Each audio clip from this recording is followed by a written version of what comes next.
Hello friends, જય શ્રી કૃષ્ણ. કેમ છો તમે બધા? મજામાં? આશા રાખું છું કે બધા મજામાં હશો.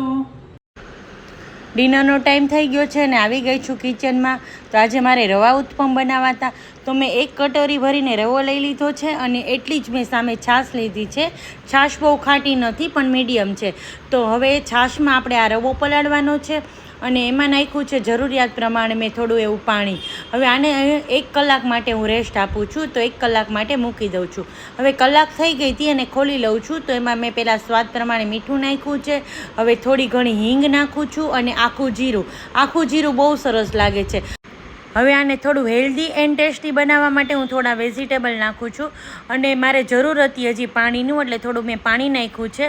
હવે આમાં વેજીટેબલમાં નાખું છું છીણેલું ગાજર, લીલી ડુંગળી, ટમેટું, કેપ્સિકમ અને કોથમરી. આ બધા વેજીટેબલ મેં કટ કરી લીધા છે અને નાખી દીધા છે. આને એકદમ સરસ ચલાવી લેવાનું છે અને મેં આ તવો લીધો છે, તેની માથે હું સરસ ઉત્પમ ઉતારી લઉં છું.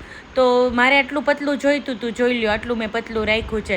હવે થોડું જ ઓઇલ મૂકી અને ઉત્પમ ઉતારી લઉં છું. મસ્ત એની ઉપર સ્પ્રિંકલ કરું છું લાલ મરચું પાવડર.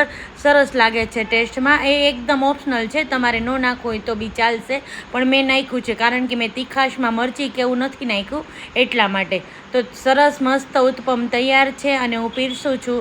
તો આવી જાઓ તમે પણ બધા જમવા. કેવું લાગ્યું ઉત્પમ મને જરૂરથી જણાવજો. મેં કોકોનટ ચટણી સાથે સર્વ કર્યું છે.